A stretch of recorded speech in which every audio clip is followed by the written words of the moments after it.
been a while. So, judging by what I've been seeing on Facebook, 2024 was kind of a heck of a year for a lot of people, myself included. For the 5 or 6 of you that actually follow the channel regularly, you will have noticed I didn't post a single video this past year. So I thought I'd just take a chance to show you why and lay out the plan for next year. So pretty much what happened was this year I dubbed the year of mechanical failure because everything broke, and we'll go over that in a second. But I just wasn't mentally in it to make videos while I was trying to desperately and hurriedly get all these things fixed, and that's why videos didn't go up. So hopefully this year goes smoother and I can post 1 or 2 videos, because I do like sharing this stuff, but this is a hobby to me. It's not a job, so if I don't want to do it, I'm not going to. But anyway, with that being said, let's take a look back over 2024 and look at everything that broke. Alright, let's kick this party off with the old Ditch Witch SK350. Fantastic little machine to have around a little farm. This is left over from my tree service days. The claw is amazing for loading up logs for the wood boiler. Just getting them in the dump trailer, getting them home, getting them split. It's great for collecting the firewood and helping to process it. I pulled this guy out of the weeds after sitting for 2 years. It needs tracks. It needs some engine work. She's running a little rough, so this is going to be a top priority next year because it's just too handy not to have. Alright, here's another heavily used and heavily damaged piece of equipment from this year. My Allis-Chalmers 829 Haybine, which I used to make over 50 round bales this year, and probably, I think, another 60 square bales. If you want, I will break down why I do that in another video. So starting off in spring, we began with all these bearings were still not put in from when it got damaged a few years ago, and I didn't use it at all last year, but the wobble shaft got all new bearings. Project before next spring is we have to repair the pawls in the overrunning clutch. We need a few more bearings on this back end, possibly a new belt, round belt for the wobble shaft. The gearbox needs to be resealed, possibly new tires.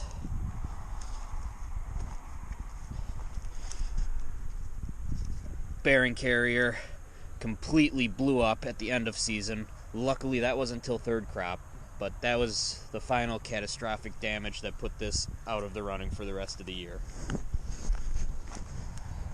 John Deere Model M manure spreader finally got used this year until the tire came off. This tire was pretty rough to begin with. I couldn't even get a full load done before it would go flat. So we need a new tire, new tube for that. The plan was to completely redo all of this over winter, but due to circumstances that will soon become clear, that's not going to happen this year. Hopefully next year. We also had the front board come loose, got caught in the chain and ripped off, so we're going to need to replace a few boards eventually. We went through 2 trailer tires this year. Those aren't cheap.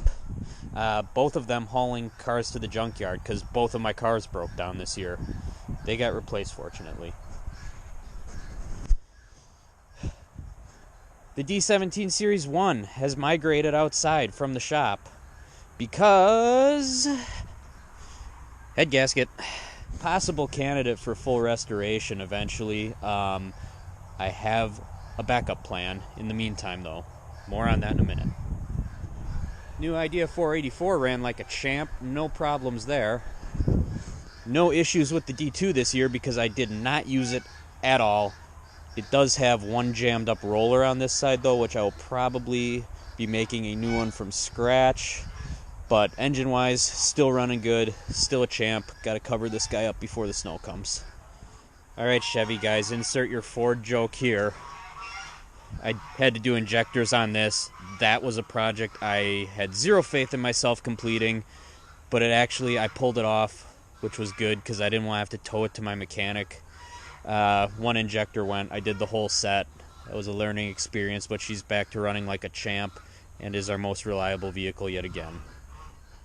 Due to the D17 losing its head gasket shortly after I stopped making videos, in 2023, we bought this guy, 185, also a champ.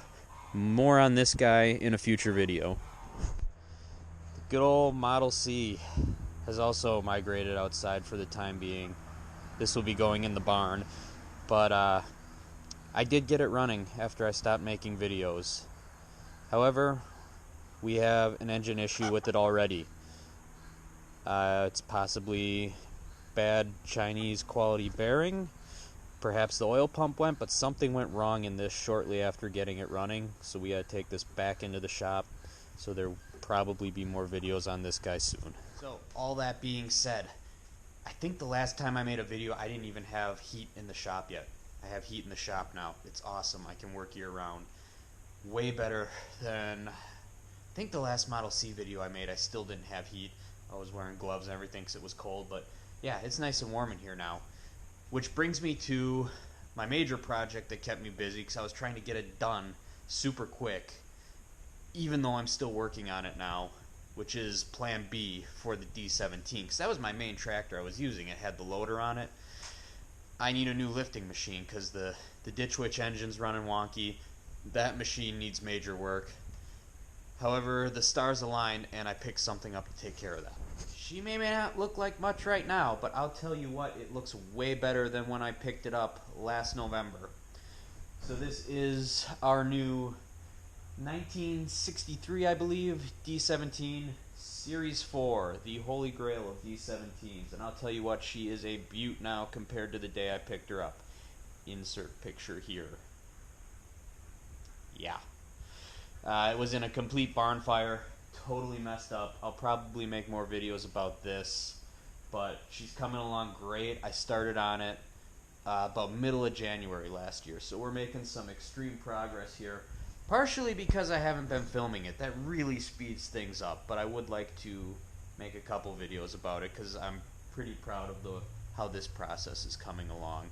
And what would a D17 be without a brand new loader to go with it? This loader is actually from a completely separate tractor fire, and I actually bought this before I bought the tractor. Originally planned on putting it on the Series 1 that's outside, but Series 4 is definitely a better fit for this unit. Alright, all that being said, what am I trying to say? Well, like I said, I know 2024 was a rough year on a lot of us, and machines breaking down is, if that's the worst that happens to me in a year, it's not a horrible year. It was a challenging year, I will say that. Spent a lot of time and money on a lot of costly breakdowns. So the plan over winter, what I've been working on here is trying to make it so that costly breakdowns won't shut me down next year. It won't keep me from making videos next year because everything is being repaired in a panic, which also leads to possibly having to repair it again later because I didn't do it properly. Everything on that D17 I'm trying to do right so that I only have to go in there once, maybe twice, because I do have an idea that I need to acquire parts for. Again, more on that later. That's not what this video is about. Anyway, like I said, sorry I kind of ghosted y'all this last year, you know, to the, like I said, 5 or 6 of you that actually watch regularly. I appreciate you. Thank you very much. And I hope you have a very happy new year. I hope you have all the blessings in the world in 2025, and I hope that I can film even half of what I do this year to make some videos and share them with you guys. So, have a good one, and I'll see you all next time. I almost forgot. 3J505, the Caterpillar D2. It's in a box, because that's where cats like to sit. See y'all next time.